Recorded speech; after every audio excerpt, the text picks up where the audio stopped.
Bueno, vamos entonces a continuar la segunda parte de glucogenosis. Me avisan cuando tenga la cámara, dejo de presentar la cámara. Eh, no, no es esta. Bueno, muy bien. Sigamos.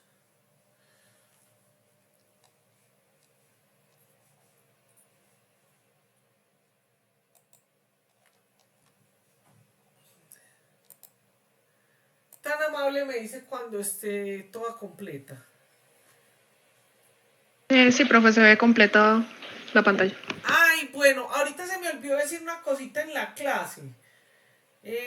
A veces se me olvida cuando estoy dando esto, ¿cierto? Que vamos a ver que hay unas que son como hepáticas, otras que son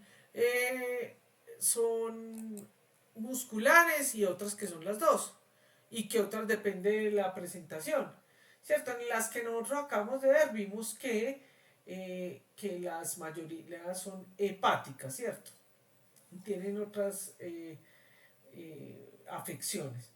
Ahora vamos a empezar la segunda enfermedad, que es una enfermedad sobre todo de expresión muscular, muscular, y es la conocida enfermedad de Pompe o glucogenosis tipo 2 o la enfermedad de deficiencia de alfa glucosidasa ácida. La enfermedad de Pompe tipo 2, todas estas fotografías que yo presento aquí son de las de organización de pacientes, de las fundaciones, ¿cierto? Por eso casi siempre son las mismas. Bien, entonces, y esta ayuda me gusta mucho porque aquí muestra los niños, los adultos.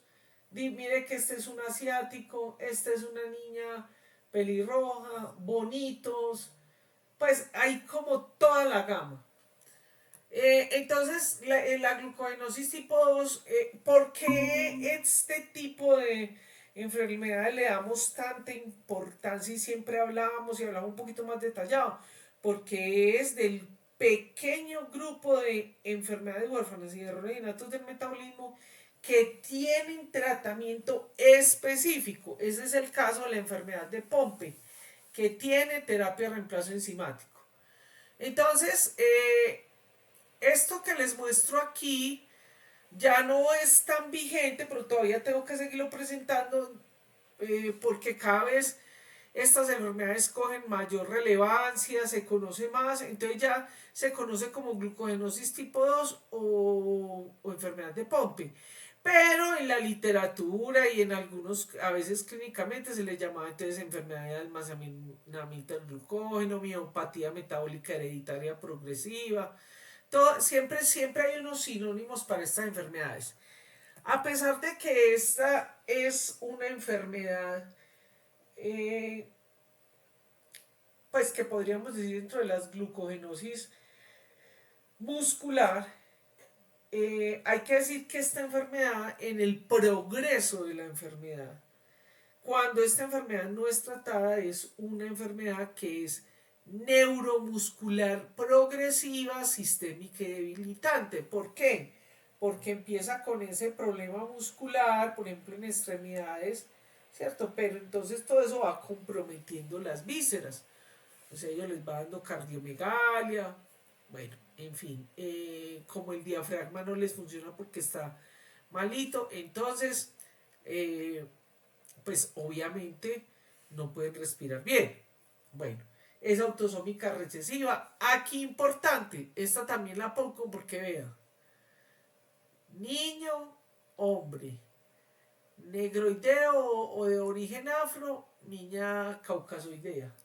Entonces las presentaciones son infantil y del adulto. Entonces, ¿de qué se trata esta enfermedad? Esta enfermedad se trata, pertenece también al grupo que se llaman las enfermedades lisosomales. Es decir, que el lisosoma es como el estómago o el reciclador de la célula. Entonces nosotros producimos glucógeno en la medida del funcionamiento. Ya vimos todo lo que afecta a la producción o la obtención de ese glucógeno. Y pues cuando hay un exceso, simplemente se recicla todo eso, es decir, porque el glucógeno se produce en el citoplasma, no en el lisosoma, sino que los excesos de glucógeno o lo que ya no necesitamos va al lisosoma, ¿cierto? Y en el lisosoma la alfa-glucosidasa ácida, entonces lo digiere y libera esa glucosa. Pero en los enfermitos con POMPE, esta glucosidasa ácida está dañada parcialmente. Y entonces, mire, este es un músculo de nosotros normal y este es un músculo en la medida que se va degradando. Lo amarillito son lisosomas que tienen glucógeno y va a suceder entonces que eso se llena hasta que se explota, se lisa, ¿cierto? Y entonces, pues ya aquí, en esa lisis, ya ahí no hay nada que hacer, ¿cierto? Mire que desde acá es irreversible, pues desde que lleguen a un punto tan masivo ya no es reversible, por eso muchas veces estos chicos quedan cuadraplégicos y ya no pueden retornar. Ahora, ¿cuál es la ventaja? Y por eso es que hay que hacer un diagnóstico oportuno, porque las fibras que se mueren no vuelven a salir, obviamente que no, pero nosotros estamos regenerando fibras musculares. Por eso es tan importante el diagnóstico a tiempo, para que sea más la producción del nuevo músculo bueno que malo. Entonces las presentaciones son de la temprana, infantil, bueno, y pues hay otros textos que la llaman así, o del adulto tardío. Podemos decir en general que la enfermedad de Pompe infantil o la enfermedad de Pompe en los niños es más agresiva. Generalmente estos niños, si no se tratan, antes de los 2 años se mueren, generalmente.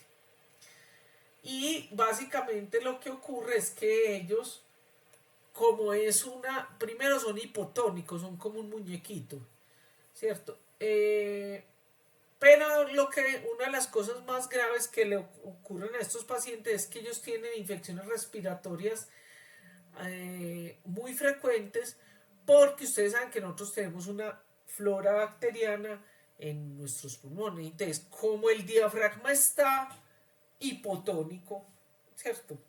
Hay una hipotonía en los músculos, entonces el diafragma no hace el movimiento adecuado y por tal razón todas esas secreciones que son propias del pulmón se quedan, favorece el crecimiento de las bacterias y entonces producen neumonías, ¿cierto?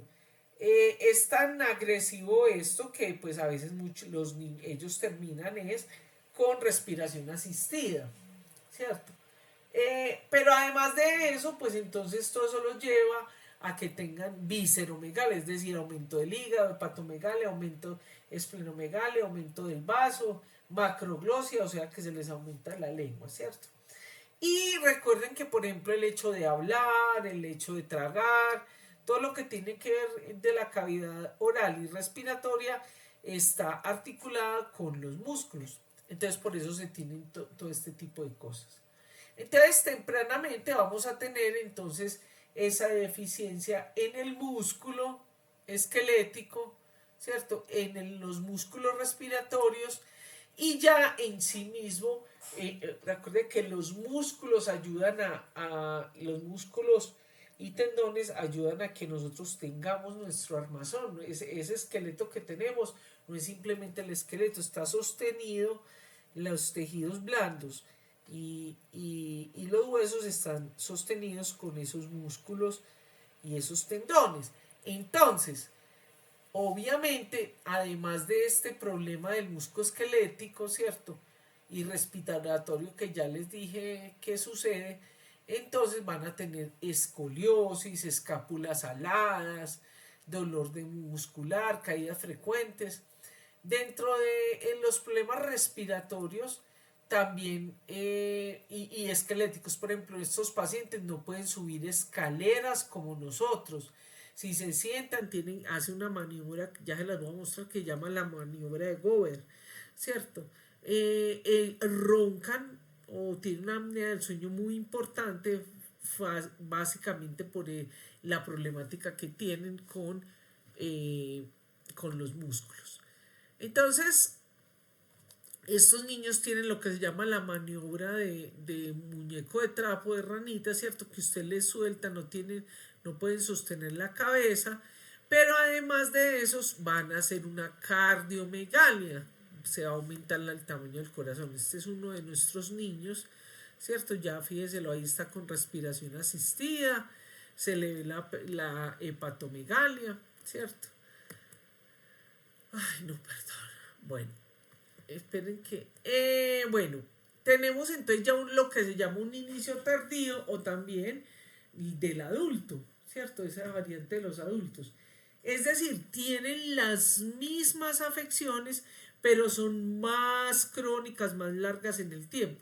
No las voy a repetir porque son las mismas, ¿cierto? Entonces, ahora, usted puede en su consultorio sospechar de esto. Por ejemplo, cuando nosotros, esto es lo que se llaman las escápulas aladas, porque los músculos, como están débiles, no lo pueden sostener. Pero además de eso, miren la escoliosis tan importante que tiene este paciente. Y es muy sencillo ver esto, pues porque es muy exagerado, pero usted simplemente le pone las manos al frente, ¿cierto? Ahorita les muestro, prendo a ver, yo va a prender la cámara. Hagámoslo aquí en un ratitico. O sea, usted le dice al paciente, ¿cierto?, que haga así. Entonces uno puede tirar esto para atrás o para adelante.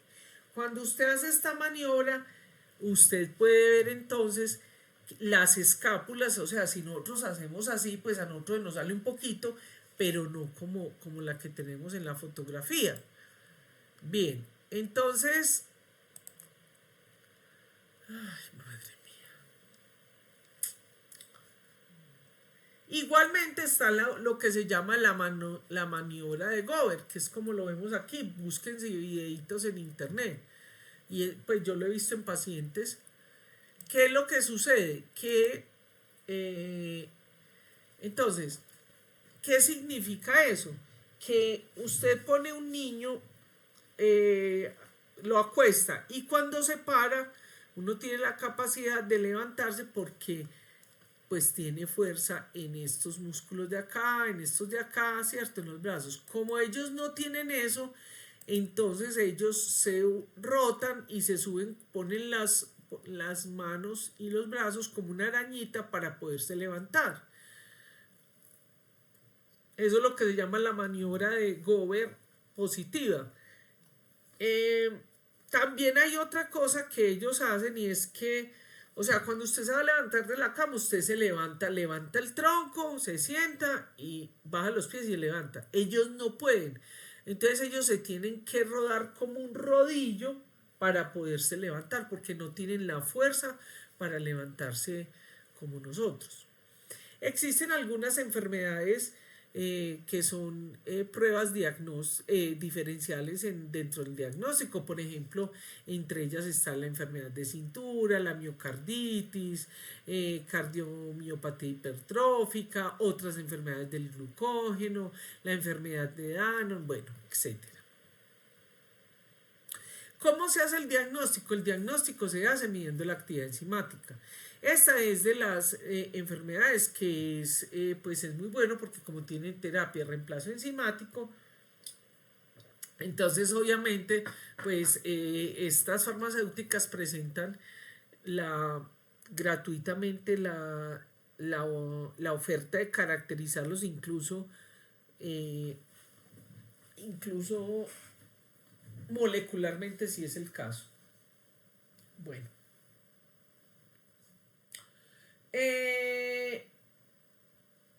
Pero, ¿cierto? O sea, esta es la actividad enzimática. Se puede hacer el diagnóstico prenatal. Esta es de las pruebas que como tienen terapia de reemplazo enzimático, entonces son candidatas para que sean incluidas en el tamizaje neonatal. y pues obviamente los genéticos. Bueno, ahora hay algunas pruebas que les pueden ayudar a ustedes antes de que tengan todo esto, como son en la parte cardíaca molecular, ¿cierto? Con imaginología, ecografía, rayos X, resonancia magnética nuclear, etc. En la pulmonar, por ejemplo, la espirometría y los estudios de sueño son muy importantes. Estos niños o estos pacientes generalmente amanecen con mucho dolor de cabeza porque tienen una apnea muy pronunciada. Y dentro de la rutina de laboratorios de primer nivel, la fosfatasa, la creatininfosfoquinasa, o sea, la CPK, puede estar aumentada, las transaminasas, y pues esto algunas veces están en investigación, pero todavía no se ofrece. Bueno, vamos a pasar a la glucogenosis tipo 3. La glucogenosis, bueno, y obviamente pues esto tiene terapia de reemplazo enzimático. Estas terapias de reemplazo enzimático, pues obviamente son terapias, son muy costosas, hay que ponerlo cada 14 días en un entorno intrahospitalario, pero bueno, para la salud no hay nada imposible. Bueno. Vamos entonces a ver ahora la glucogenosis tipo 3 o enfermedad de Cori, ¿cierto? Es una deficiencia de la amilo 1,6-glucosidasa o enzima ramificante, se llama la enfermedad de Forbes o de Cori, porque Cori la describió. Entonces, básicamente, pues tiene todas las generalidades. Bueno, espera un momentico. No, sí, bien. Entonces, pero antes de eso es para hablarles a ustedes que pues esta enfermedad, fíjese, a mediados del siglo pasado fue que empezaron como a descubrir y a caracterizar todo este tipo de enfermedades y pues tienen las generalidades de toda esta enfermedad, son autosómicas recesivas, es una enfermedad huérfana, es un error innato del metabolismo, la variante genética la tenemos en el cromosoma 1,21, ¿cierto? Y básicamente es la deficiencia de la amilo 1,6-glucosidasa. Aquí vemos entonces, ¿cierto? Como esta grafiquita que es de este artículo. No, perdón, este es de Scriber. Esta es la de Scriber. Y entonces vemos que, ¿cierto? Nos va indicando cómo es la deficiencia de, pues de las que vamos hablando, ¿cierto? Entonces, esta es una de las enzimas que tiene que ver en la glucogenólisis o enzima de ramificante. Entonces, como está interrumpida, ¿cierto? No va a tener ese glucógeno, no va a haber esa glucosa 1-fosfato y entonces pues vamos a tener este tipo de enfermedades. Entonces aquí tenemos una glucogenosis tipo 3, ¿cierto? Mire que estas son del libro de Naihar. Bien, del Atlas de Enfermedades de errores innatos del metabolismo de Naihar, ¿cierto? Bueno, esta es de las que no se puede detectar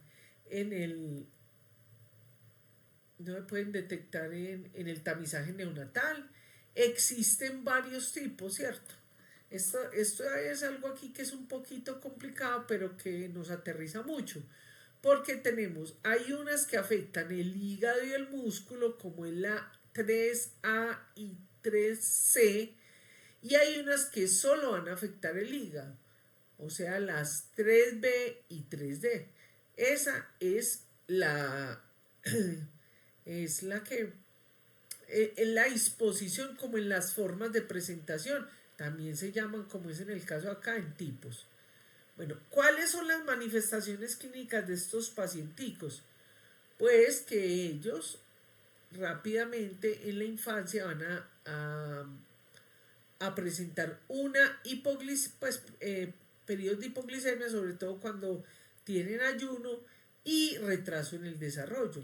Ellos van a ir desarrollando entonces una hepatomegalia con una progresión relativamente rápida, ¿sí?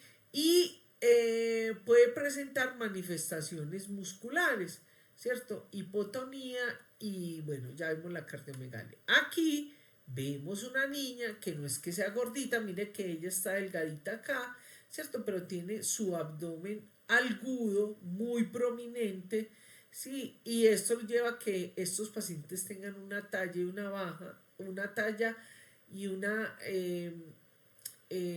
inicio de la enfermedad tempranamente. Como aquí lo dice, es casi indistinguible la 1 y la 3. Es casi indistinguible. Mire que presentan todo lo que hemos visto, hepatomegalia, hipoglicemia, hiperlipidemia, incluso no solamente con estas, sino con las otras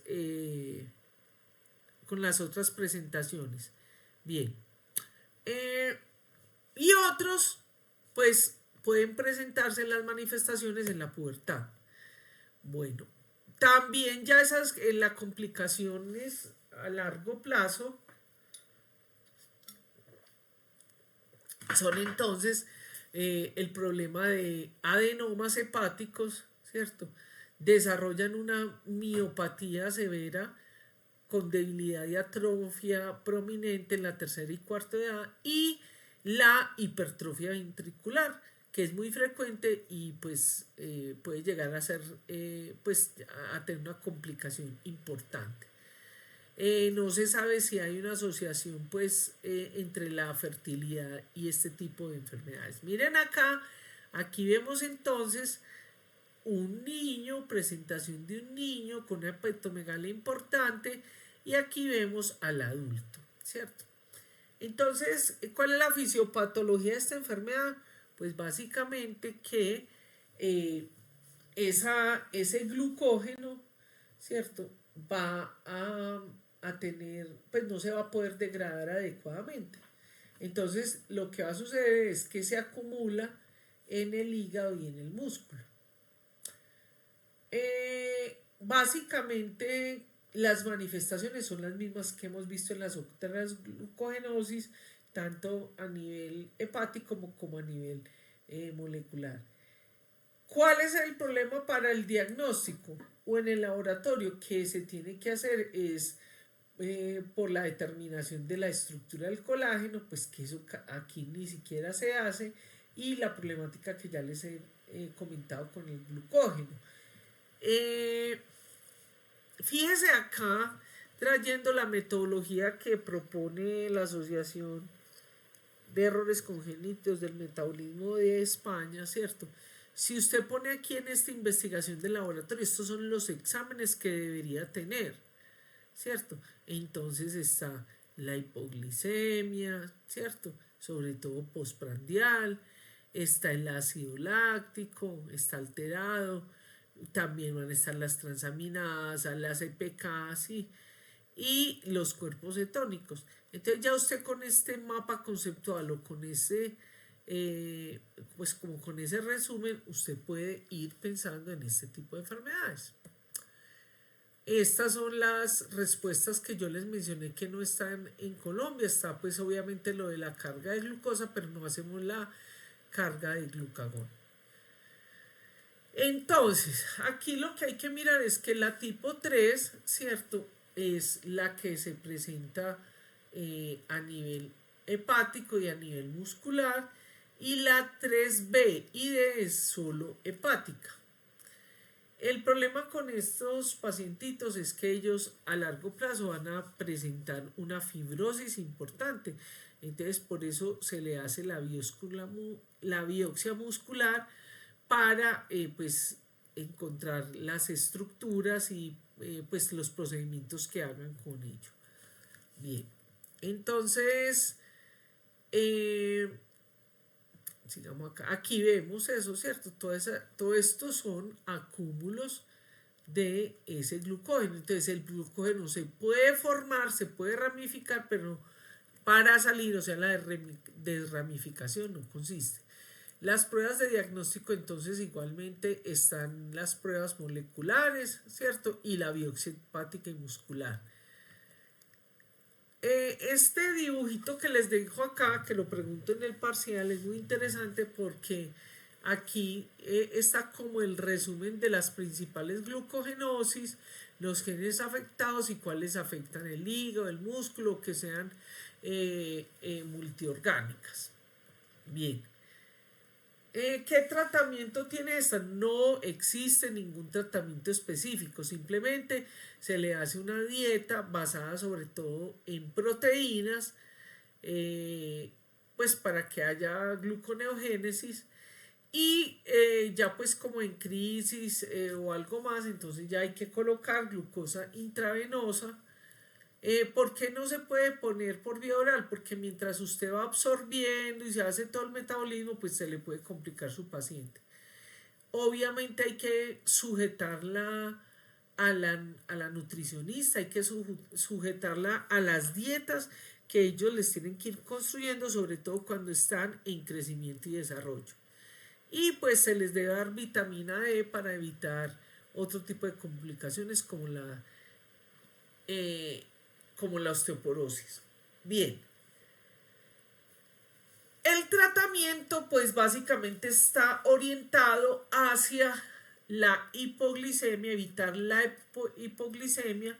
Entonces por eso ellos tienen que tener dietas ricas en carbohidratos, repartidos en los carbohidratos largos, grandes, ¿cierto? Como de la papa, la yuca, el arroz. Y en esos en las comidas fuertes y en las breves, pues sobre todo, pues eso va a depender del estado del paciente. Pero lo más importante es la fécula de maíz o el suplemento o ¿cómo es que lo llaman también? Almidón en crudo, ¿cierto? Tiene que ser de buena procedencia porque a veces le mezclan otros y eso puede ser perjudicial para el paciente. Bueno, y lo que hacen en otros países, que es el trasplante hepático. Bueno, vamos entonces ahora para el cuarto grupo de glucogenosis. Entonces la tipo 4 es la enfermedad de Andersen. Esta es de las, podríamos decir que está dentro del grupo de las enfermedades musculares que afectan el músculo, los músculos. Eso tiene que ver con una deficiencia de la enzima ramificante. Ramificante es la que va poniendo y va armando ese depósito de glucógeno. Entonces, pues antes se conocían muchísimos sinónimos, ahora simplemente le decimos glucogenosis tipo 4 o enfermedad de Andersen. Entonces ya sabemos que va a tener una deficiencia de la enzima, ¿sí? Y que pues eso va a provocar que el glucógeno se quede almacenado y no pueda salir. Entonces eso es lo que causa pues lo devastante de este tipo de enfermedades. De todas maneras, como se está produciendo otros metabolitos, a largo plazo no solamente va a afectar el músculo, sino el hígado. Bien. Entonces esa 4, ¿cierto? El gen está ubicado. Ya no voy a leer más el tipo de herencia. Bueno, voy a decir ya no más. O sea, que es error innato del metabolismo, que es enfermedad huérfana, que son enfermedades que tienen que ver con los depósitos de glucosa. Bueno, en este se han identificado más de 40 variantes. Igualmente, como en todas las otras enfermedades, es muy heterogéneo. No todos los pacientes tienen lo mismo, ¿cierto? Aquí entonces está la forma clásica, ¿cierto? Que los niños entonces incluso, pues a veces incluso nacen normal, pero rápidamente van desarrollando ese hepatomegalia, hepatopatía, etc. Recuerden que en el vientre uterino estaba alimentando la sangre de mamá. Bueno, entonces, y tenemos la clásica, ¿cierto? Que esta pues iba, obviamente porque nosotros tenemos mayores factores que van a precipitar o que van a hacer las crisis que los niños, ¿cierto? Teóricamente somos más juiciositos, teóricamente. Entonces, pero en el adulto el problema es que rápidamente ese hígado se vuelve fibroso, luego va a tener cirrosis y bueno, así finalmente se va a ir complicando la cosa. Bueno, tenemos entonces también la forma clásica, se pueden presentar manifestaciones neuromusculares y en la grave, pues como sabemos, empieza incluso antes de la etapa intrauterina, entonces hay ausencia de movimientos del feto, tenemos que pueden sufrir entonces artrogriposis, pulmones hipoplásticos y muerte perinatal. Mire qué tan diferente cada una de estas enfermedades es como un grupo de enfermedades diferentes y todos manejan lenguajes diferentes. Aquí tenemos la otra parte que es la parte de hipotonía grave y la forma leve.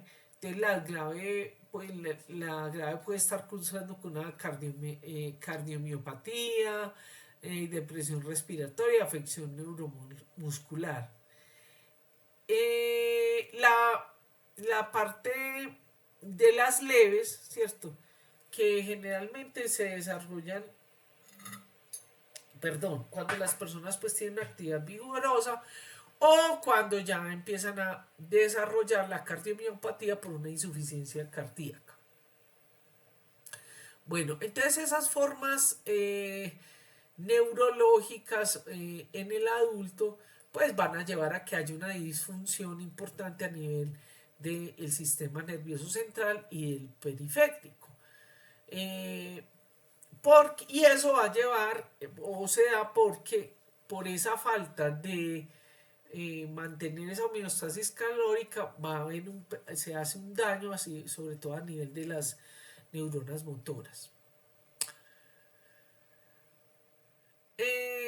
Bueno, entonces miremos aquí, por ejemplo, en la tipo neuromuscular perifetal, vamos a ver que estos presentan desde el momento en que nacen, ¿cierto? Incluso se presenta un exceso de líquido en el feto, ¿cierto? Y eso hace que ellos tengan disminución en los movimientos fetales. Pueden tener hipotermia grave, atrofia, debilidad en el corazón, en músculos y pues nacen pero rápidamente fallecen. En el muscular congénito, pues obviamente no es tan claro como en el que acabamos de ver, se va desarrollando en la primera infancia, llegan a cursar con una hipotonía grave, tanto que afectan los músculos respiratorios, y ellos sobreviven pero no tienen buena calidad de vida. En el hepático progresivo, entonces ya se empieza a afectar desde el momento, pues desde que nacen, pero es por la alimentación, ¿cierto? Y pues lo que se nota es que no aumentan de peso. Ustedes saben que un niño en crecimiento y desarrollo crece muchísimo. Obviamente eso lleva un retraso en el crecimiento, desarrollan una hepatomegalia importante. En el hepático progresivo ya entonces es más crónico, desarrollan cirrosis o incluso pueden llegar hasta a hacer una falla hepática aguda. Hacen hipertensión portal, ascitis, hipotonía y pues obviamente mueren por insuficiencia hepática. Generalmente es en la primera infancia. ¿Cómo se hace el diagnóstico? Se hace por pruebas bioquímicas. Bueno, eso es en los países desarrollados porque aquí no tenemos las enzimas para medirlo. Entonces generalmente se hace por biopsia hepática, por imaginología, por determinación o histopatología de glucógeno, pues que no es normal, y la actividad enzimática que se tiene que medir o se mide en el hígado, en el músculo, en eritrocitos, en fibroblastos, o incluso hasta en células amnióticas cultivadas. Existen diagnósticos diferenciales como la galactosemia, la tirosinemia, otros tipos de defectos que afectan la parte muscular, miopatías, bueno, etcétera. ¿Cuál es el tratamiento? No hay tratamiento, no existe un tratamiento específico. Lo que se ha hecho en algunos países es en las formas graves hacer un trasplante. Bueno, el pronóstico de vida, pues en esta enfermedad realmente va a depender de la forma y de la presentación. Pero podemos decir en regla general que las presentaciones de los niños son más agresivas y generalmente son mortales. La del adulto es más atenuada, pero es más crónica, ¿cierto? Entonces la calidad de vida de los pacientes disminuye de manera importante.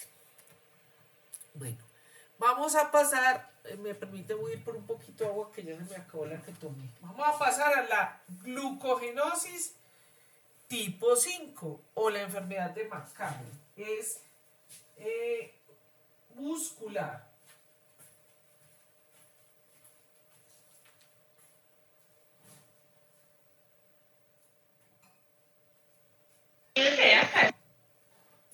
Hola, ¿cómo? ¿Me hablaron? Bueno. No se me activó. Listo. Bueno, vamos entonces a ver esta glucogenosis. Esta tipo 5, entonces, es la que se llama la enfermedad de McCartney o enfermedad de la miofosforilasa, porque es de expresión, es de una fosforilasa expresada a nivel de músculo. ¿Cierto? Acuérdense que el músculo es uno de los principales órganos o tejidos donde se deposita el glucógeno, por obvias razones, por su trabajo, su actividad. En realidad se conoce como 5 McCartney, es la como más se conoce. Esta enfermedad, entonces, no es tan frecuente, pero entre las enfermedades, entre las glucogenosis es de las frecuentes, ¿cierto? Es autosómica recesiva. Aquí es un poquito complejo, después vemos. El gen es el PYMG, ¿cierto? Tiene varias mutaciones. Aquí interesante y para tener en cuenta que hay algunas variantes. Este es un cambio de arginina por un codón de parada en la posición 49, ¿cierto? Pero hay que tenerlo en cuenta porque se ha visto de manera importante en América y en Europa Occidental. Entonces recuerden que nosotros tenemos algunas migraciones de estas mutaciones, sobre todo que son de origen de Europa, hay que poner la atención. Entonces esa miofosforilasa que es muscular, finalmente lo que está haciendo es que es decir, como no hay disposición, ¿cierto? De la enzima, entonces hay una carencia de energía y finalmente va a afectar la ATPasa que tiene que ver con esta producción de energía. Esta enfermedad es muy conocida, ¿cierto? Y es como y tuve un paciente así, de esto. Ellos, usted los ve muy bien, pasan la vida pues un poquito flojitos en el colegio, en la etapa escolar, jugando con los amiguitos, pero cuando crecen, como fue el caso de mi paciente, ¿cierto? Ya que ellos pues ya entran a su etapa de universidad, ya se sienten bonitos y bonitas, y entonces pues ya empiezan a preocuparse por su cuerpo, y entonces empiezan a hacer actividades aeróbicas o sobre todo anaeróbicas, y ahí es donde la enfermedad se presenta. En el caso del paciente que les digo, él empezó a hacer actividad con pesas y entonces pues un día pues como si hubiera recibido un golpe muy terrible, una mancada, y realmente lo que tenía era una contractura. Se midió la CPK y estaba elevadísima, y así fue como finalmente llegaron al diagnóstico. Entonces, lo que pasa es que esa miofosforilasa es la encargada de degradar ese glucógeno, pero como está dañada, entonces ese glucógeno se va a quedar allí acumulado, sin hablar de que esa glucosa que va a permitir que le dé energía al músculo para sus actividades, pues no lo hace. Bueno, puede empezar desde la infancia, como les digo, es una intolerancia al ejercicio, muchos niños no, que son muy flojos. Y más o menos en la tercera o cuarta década de edad es cuando se nota, cuando ya uno adulto hace excesos. O sea, por ejemplo, baila mucho, o hace una maratón, o sube muchos, hace muchos, pues sube pesas, ese tipo de cosas. Ellos sufren fatiga rápida, muscular y calambres. Y esta enfermedad, el problema de esta enfermedad es que entonces ellos empiezan a liberar mioglobina, o sea, mioglobinuria, se puede medir, y hacen rhabdomiolisis. Entonces, en esa rhabdomiolisis, ¿cierto? Cuando se daña la célula muscular, entonces todo ese contenido se va a liberar al torrente sanguíneo, y es lo que se llama rhabdomiolisis, cuando hay un daño de la célula muscular. Eh, Estos pacientes muchas veces tienen lo que se llama el golpe de segundo viento o el fenómeno de segundo viento. Y básicamente es que los ponen a hacer un ejercicio aeróbico, y a los 10 minutos están pues como si hubieran hecho una maratón.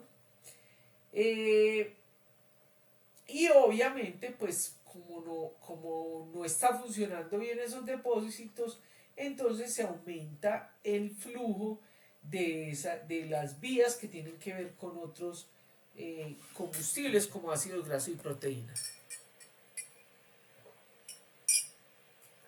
Entonces, como ellos aumentan, hacen esa rhabdomiolisis y esa mioglobinuria, entonces llegan y muchas veces no se han dado cuenta, entonces eso lleva a una insuficiencia renal. Las contracturas que son severas, o sea, eso es un dolor que es como literalmente si se partiera el músculo, una contracción y que se reviente el músculo, debe ser dolorosísimo. Y entonces eso va liberando esa rhabdomiolisis, ¿cierto? Como está en el torrente sanguíneo, pues al filtrarse, pues por eso da mioglobinuria, entonces eso pues puede llevar a una falla renal aguda. Se puede hacer el diagnóstico por molecular o por biopsia hepática. En el caso del paciente, estaba en los Estados Unidos, y allá pues a ella le hicieron todo, la parte de biopsia, y también le hicieron la parte molecular. Existen varias variantes genéticas. El tratamiento también puede ser lo que se llama la prueba del ejercicio o isquemia en el antebrazo.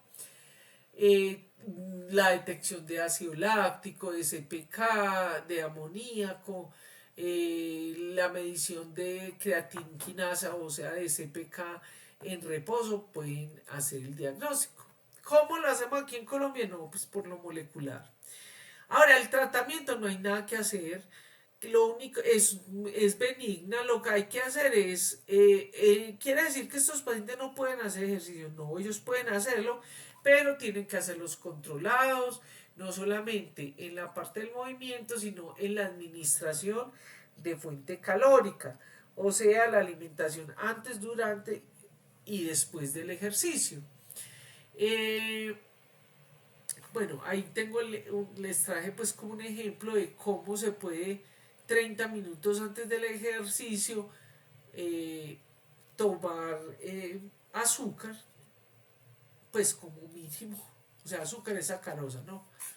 Pero también puede ser inmerso pues en una bebida deportiva, ¿cierto? En unas bebidas que, en Gatorade, todo ese tipo de cosas. O puede ser agua con azúcar o con agua panela, pero son más o menos unos 75 gramos. Y que vaya tomando mientras hace el ejercicio.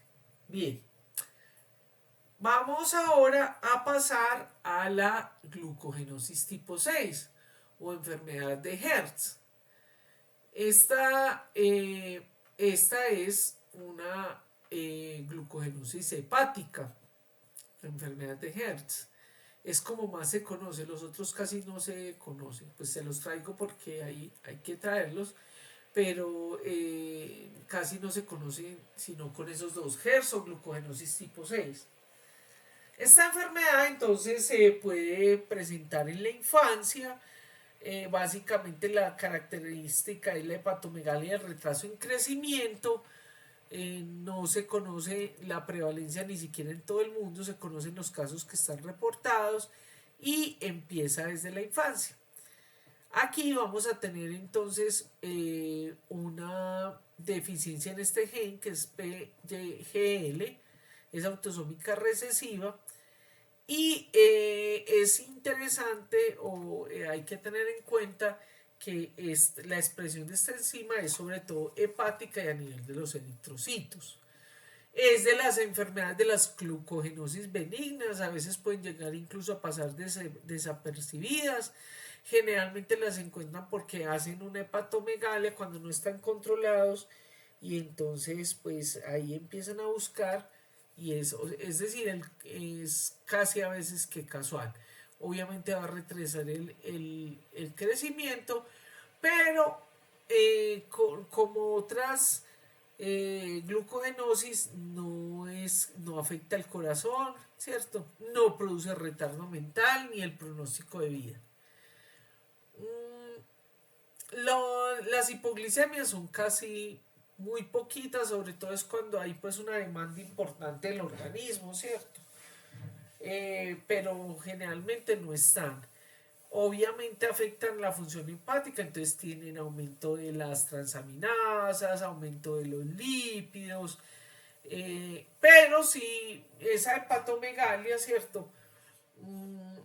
Que se puede presentar en edad temprana, puede ir desapareciendo con el crecimiento. Igualmente pues se hace el diagnóstico con determinación de glucógeno y determinación de la fosforilasa en biopsia hepática. Aquí no se hace, entonces por eso aquí generalmente este tipo, también tenemos pacientes con Hertz, generalmente se hacen por molecular. No existe ningún tratamiento, simplemente hay que dietas elevadas en carbohidratos programados, ¿cierto? Para que no vayan a desarrollar pues obesidad y riesgo cardiovascular y evitar de todas maneras el ayuno. La hipoglicemia en los niños y simplemente pues no existe un tratamiento específico. Vamos a ver esta otra enfermedad que es la enfermedad de Tarui. Esta glucogenosis también es muy rarita, pues yo no conozco, pero es una deficiencia de la fructoquinasa muscular. Realmente podemos decir que dentro de las glucogenosis musculares es también la que es conocida como de las enfermedades que producen una fatiga o intolerancia al ejercicio muscular. La expresión va a ser a nivel de los eritrocitos y el músculo esquelético y la edad de inicio pues puede ser en cualquiera de las tres, o en la infancia, o en la adolescencia, o en la edad adulta. Es autosómica recesiva, este es el gen que es el PFKM y básicamente lo que sucede es que la regulación de la glucólisis anaeróbica, ¿cierto? Pues es la que va a hacer que se exprese la enfermedad. Bien. Los signos entonces de intolerancia a este ejercicio muscular es porque, sobre todo con la edad, puede incluso exacerbarse, y es que entonces ellos correr un poquito, hacer algo, van a estar muy fatigados, sienten calambres, si les miden entonces tienen hemoglobinuria, se da también el fenómeno del golpe o el fenómeno o golpe de segundo aliento. ¿Qué va a suceder? Estos pacientes, cuando tienen comidas ricas en carbohidratos, lo que sucede es que son más intolerantes al ejercicio. Hay una disminución en grasas sanguíneas.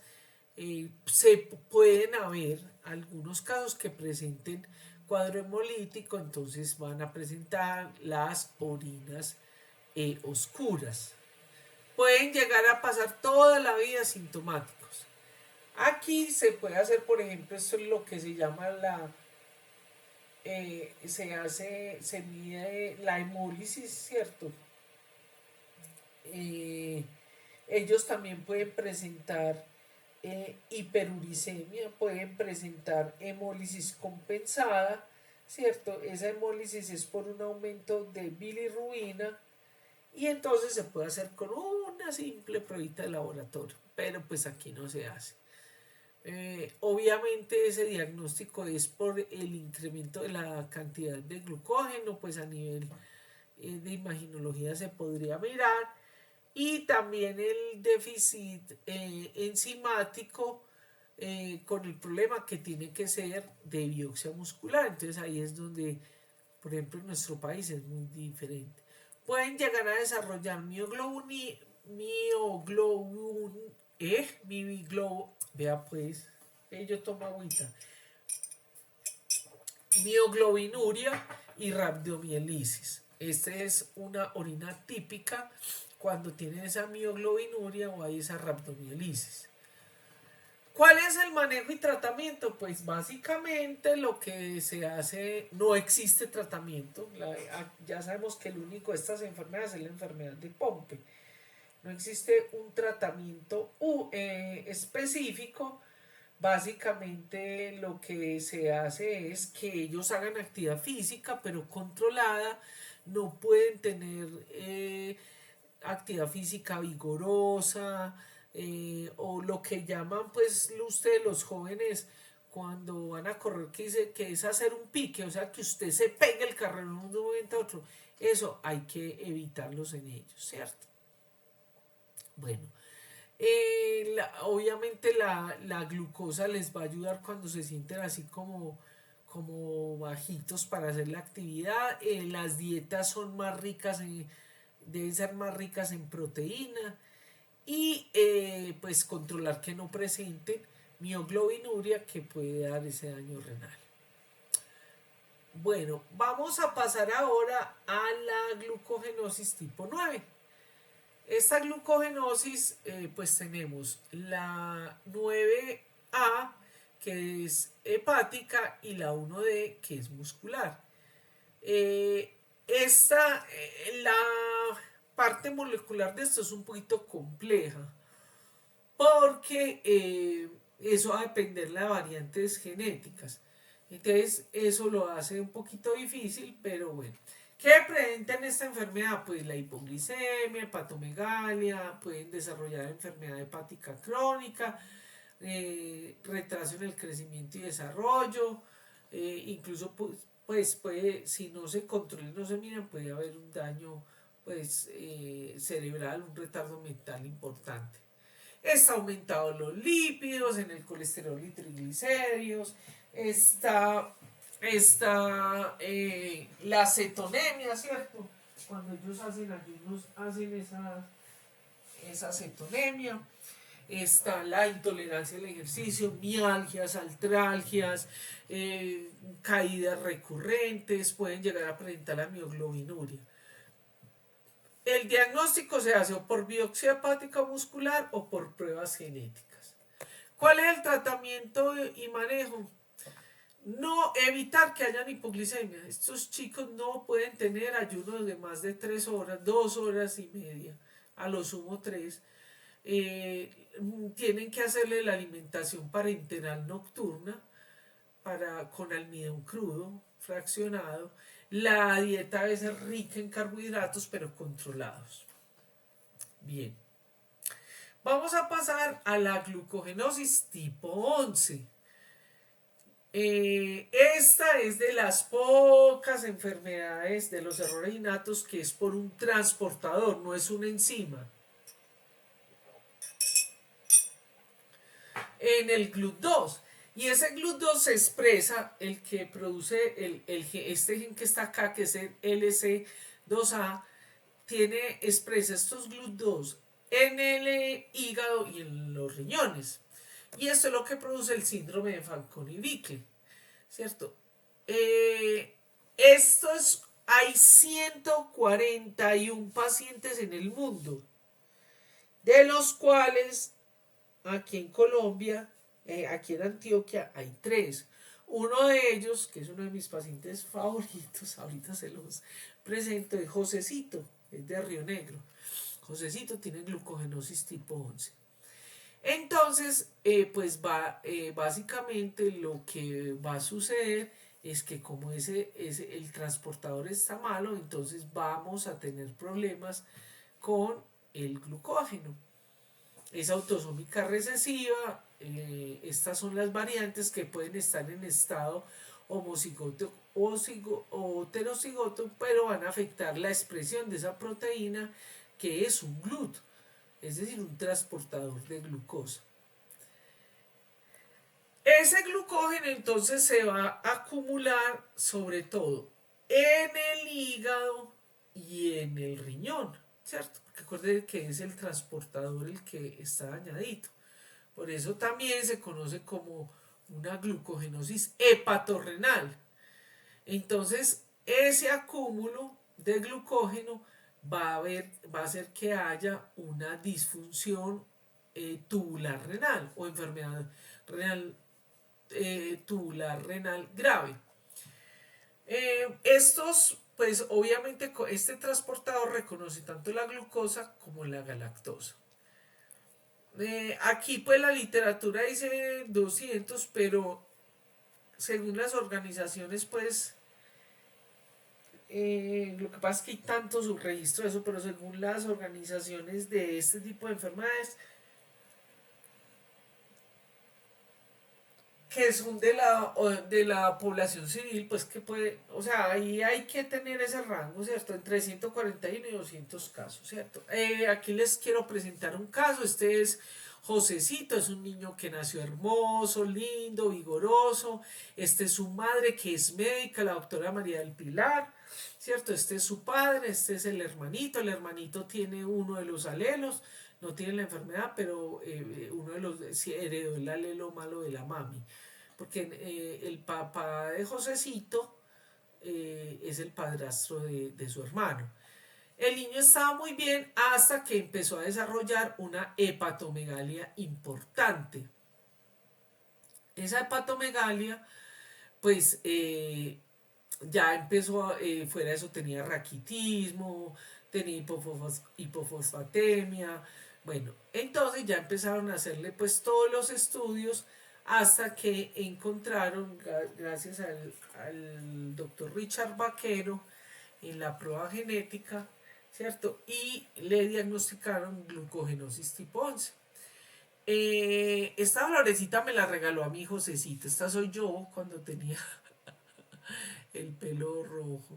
Pero a mí me gusta presentar estas fotos porque estos niños generalmente terminan mal, a veces como no son diagnosticados pueden terminar con retardo mental, no caminan, cuadraplégicos, y por eso pongo esto así, porque este niño incluso es deportista, juega fútbol, ¿cierto?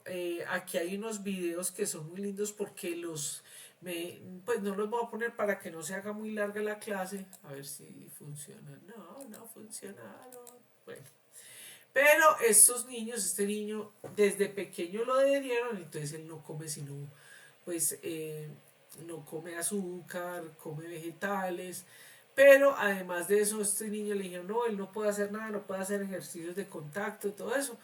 Mírelo ya jugando, subiendo, jugando fútbol. Entonces es una alegría. Ay, sí.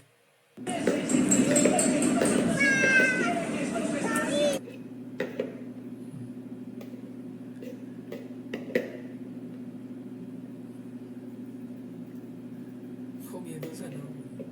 Miren eso.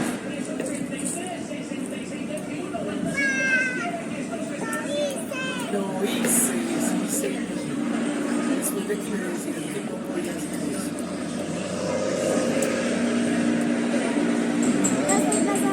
Miren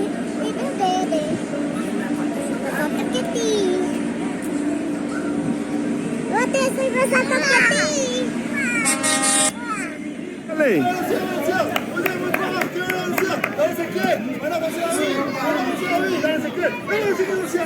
Dale, José David, sigue trabajando. Mira, Matías, sigue trabajando, campeones. Pero esto es dale con buena calidad.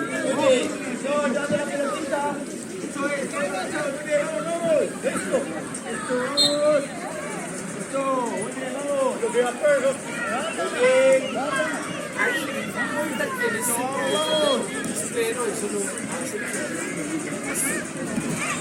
esto es muy importante este video, ¿cierto? Porque ellos con esta enfermedad. Dale, José, señaliza la línea blanca, muy bien. Exacto. Lo puedes hacer más rápido.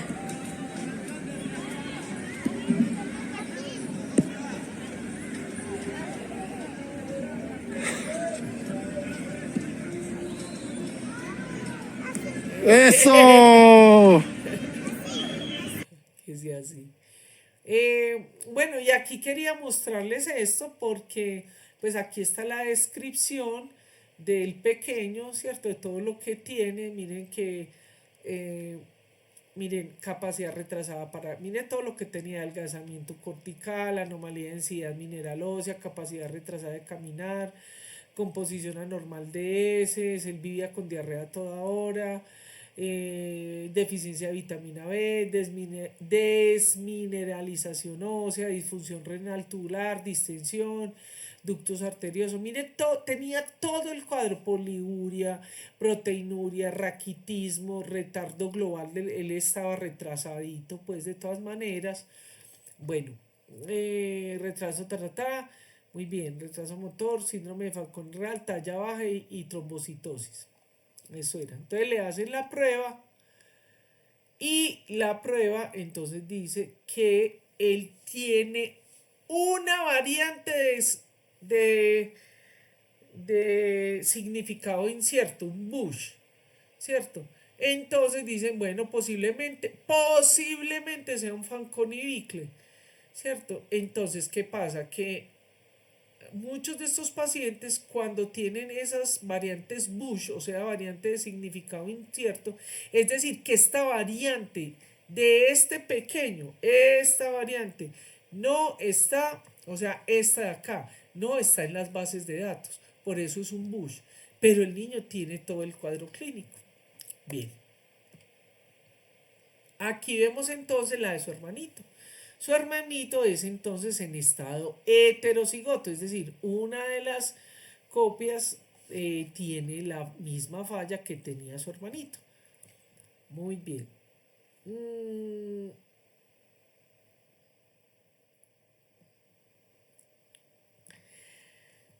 Entonces, básicamente, el problema con esta enfermedad es que entonces, y no espere que esto, bueno, sí. No, no, aquí tengo esto malo. No sé por qué está eso ahí. Entonces, obviamente, ellos, casi desde que nacen estos chicos, van a tener entonces fallo de medro, poliuria, es decir, todo lo que vimos en el niño, que no lo voy a repetir nuevamente. Eh, Importante esto, tienen hipofosfatemia, tienen hipopotasemia, tienen raquitismo. Por eso es muy importante que ellos tienen que tener suplemento de vitamina B, de vitamina D, de zinc, pues además de eso, además que tienen que estarles dando su fécula, ¿cierto?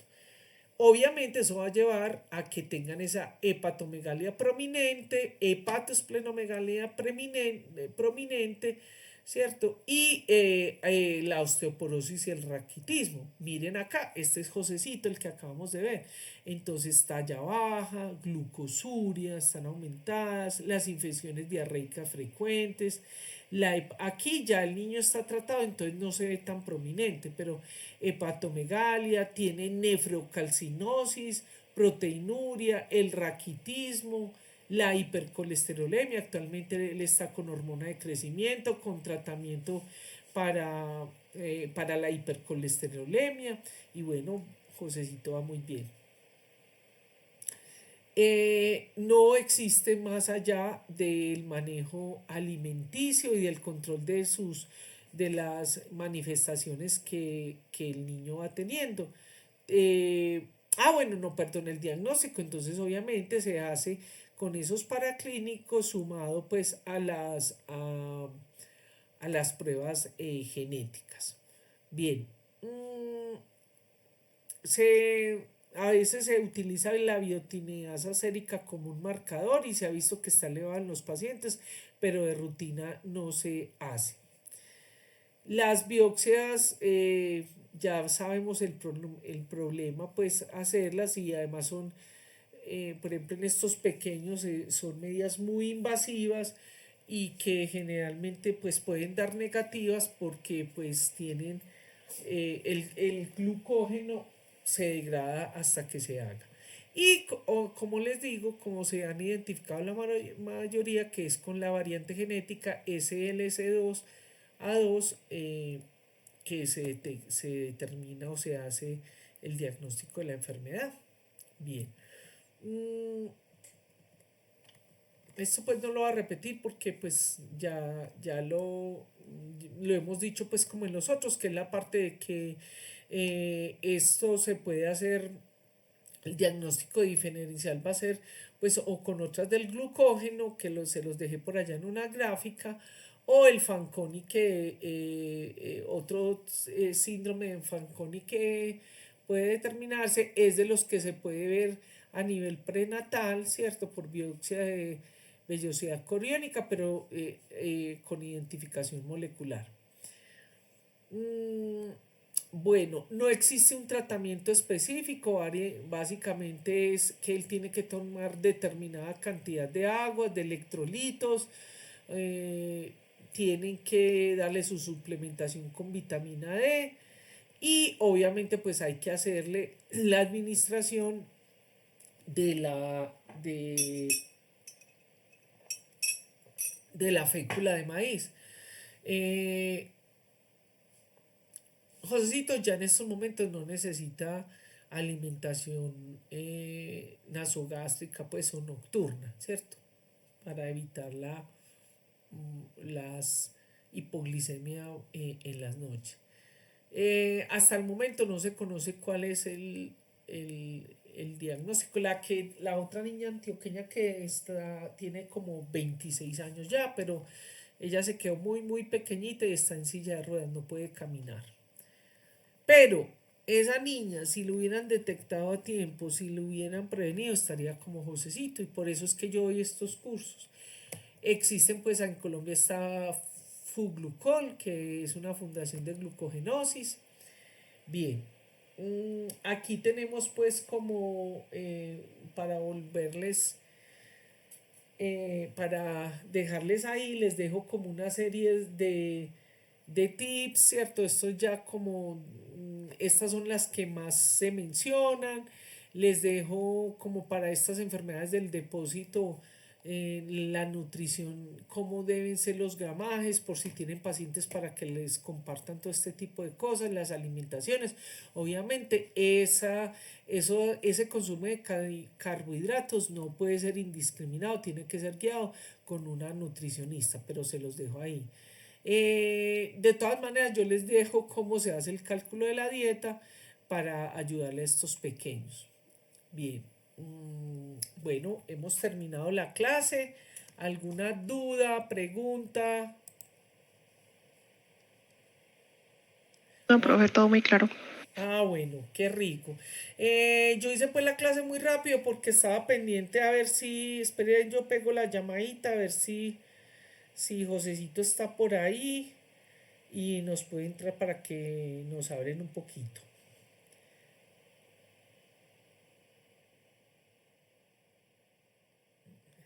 Vea, este es el último video de Josecito, se los voy a mostrar. De ayer. Es pionero en la exportación Espera. del aguacatejas. Que eso me da mucha alegría porque ese es un video que hacen todos los niños, pero lo importante es que va por el cuidado con sus padres, ¿cierto? Pues él está en este estado.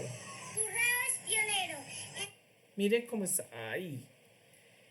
Espere pues para que ustedes vean esta belleza. Currao es pionero en la exportación del aguacatejas a Estados Unidos, siendo un producto muy importante para la economía, la actividad ganadera y la producción de café son actividades económicas destacadas en este hermoso pueblo llamado Currao.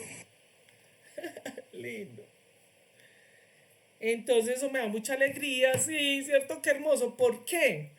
Y por eso yo quisiera que ustedes esto todo les llegue, porque si ustedes diagnostican a tiempo, oportunamente, mire, esto no tiene tratamiento, pero este niño va a ser un niño normal, feliz, le va súper bien el colegio, está en la UPB, pues tiene una sensibilidad, él mismo se cuida, ha sensibilidad a todos sus anillos sociales en el colegio, todos los niños lo cuidan de que no vaya a comer, las mamás llaman, bueno, invitan al cumpleaños a Josecito y le dicen, por favor, ¿qué le podemos dar a Josecito? Los amiguitos le dicen, tú no puedes comer esto. Entonces yo creo que si entre todos viviéramos conscientes de nuestras diversidad, no lo llamemos enfermedad, sino de nuestra diversidad y nuestra condición, todos podríamos vivir mejor. Bueno, muy romántica su profesora. Bueno, chicos, muchísimas gracias. Le mando un super corazón a usted que estuvo conmigo y un aplauso para la señora Peña. Bueno, un abrazo, chao, que estén bien. Ya, profe, muchas gracias. Bueno, chao.